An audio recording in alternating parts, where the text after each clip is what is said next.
সবাই গিলে যদি পাশে থাকেন তাহলে চিকিৎসা করার জন্য সুবিধা হবে আর কি। যখন সময় হবে তখন আবার হাসপাতালে ভর্তি করে চিকিৎসাটা করা যাবে। এই অবস্থা আমারও তো খুব অবস্থা খারাপ। আর বাচ্চা দুইটার ভবিষ্যৎ যেন উজ্জ্বল হয়, সরকারের প্রতি এই আকুল আবেদন। জোড়ালাগা অবস্থায় জন্ম নেয় শিশু নুহা ও নাবা। চিকিৎসার জন্য নেওয়া হয় বঙ্গবন্ধু শেখ মুজিবুর রহমান মেডিকেল বিশ্ববিদ্যালয়ে। ৮ দফা অস্ত্রোপচার ও চিকিৎসার পর মঙ্গলবার বাড়িতে আসে তারা। সফল অস্ত্রোপচারের পর খুশির বন্যা বয়ে যায় বাবা আলমগীর হোসেন রানার পরিবারে। দীর্ঘ ৩২ মাস হাসপাতালে থাকার পর নুহা ও নাবা এখন কুড়িগ্রামে বাবার বাড়িতে।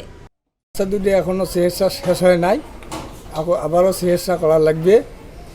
এখন যদি সবাই গিলে যদি পাশে থাকেন তাহলে চিকিৎসা করার জন্য সুবিধা হবে আর কি। সরকার মোটামুটি সহযোগিতা করছে, তা আরও একটা অপারেশন আছে, তার পক্ষে করা সম্ভব নয়, বহু টাকা ব্যয়বহুল। সরকার বাকি অপারেশনটা সুষ্ঠুভাবে যদি করে আর তার ভবিষ্যৎ কর্মজীবন একটা ব্যবস্থা করে দিলে বাচ্চা দুইটাও ভবিষ্যৎ ভালো হবে, তার পরিবারটাও সুন্দরভাবে চলবে। এখন আরও একটা অপারেশন বাকি, রানার পক্ষে করা সম্ভব নয়। সরকার যেভাবে তার বাচ্চা দুটোকে আগেও সহযোগিতা সহানুভূতি করছে, এখনও যেন ওই বাচ্চা দুটাকে সরকার ওইভাবে সহযোগিতা সহানুভূতি করে, আমরা এই প্রত্যাশা করি। আর বাচ্চা দুইটার ভবিষ্যৎ যেন উজ্জ্বল হয়, সরকারের প্রতি এই আকুল আবেদন। অর্থের অভাবে উন্নত চিকিৎসার মাধ্যমে শিশু দুটিকে আলাদা করার জন্য যেতে পারছিলেন না কোনো হাসপাতাল বা চিকিৎসকের কাছে। এই অবস্থায় ওই বছরের ৪ এপ্রিল সিভিল সার্জন অফিসের সহায়তায় বঙ্গবন্ধু শেখ মুজিবুর রহমান মেডিকেল বিশ্ববিদ্যালয়ে ভর্তি করা হয় শিশু দুটোকে। কুড়িগ্রামের সিভিল সার্জন আমাকে বঙ্গবন্ধু শেখ মুজিব মেডিকেল কলেজের নিউরো সার্জারি বিভাগের ডাক্তার মোহাম্মদ হোসেন স্যার ওনার সঙ্গে যোগাযোগ করে দেয়। উনি বাচ্চা দুটাকে নিয়ে যান, উনি অনেক করছে বাচ্চা দুটার জন্যে, খুব ভালো মানুষ। পরে ওনার মাধ্যমে তৎকালীন প্রধানমন্ত্রীর সাথে উনি কথা বলে বাচ্চা দুটো চিকিৎসা ব্যবস্থা করে দেয়। পরে চিকিৎসা শুরু হয়। দীর্ঘ ৩১ মাস ২২ দিন থেকে হাসপাতাল থেকে ৮টা করে ছোটো বড়ো 8টা অপারেশন হয়।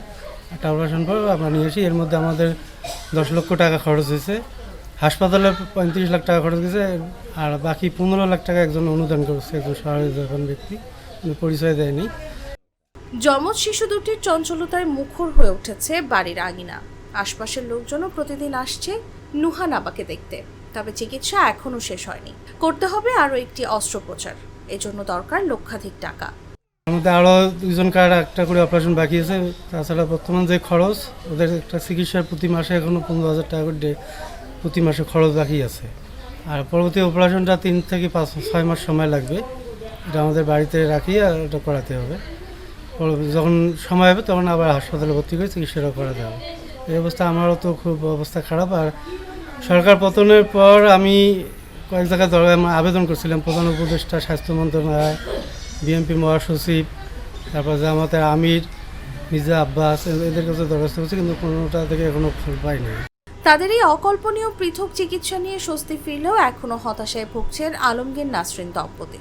প্রতি মাসে 15,000 টাকার ওষুধ আর শেষ অস্ত্রোপচারের জন্য 3 লাখ টাকা কিভাবে জুটবে সেই চিন্তায় দিন কাটছে এই দম্পতি।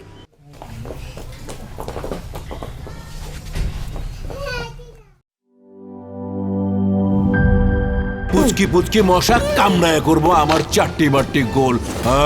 মশা মার। অক্টাগার্ড মশার কয়েল জম, এর ডাবল অ্যাকশন ফর্মুলা 2 মিনিটে মশা দূর করে আপনাকে দেয় 12 ঘন্টার সুরক্ষা। পড়ছে জম, মশার খেল খতম।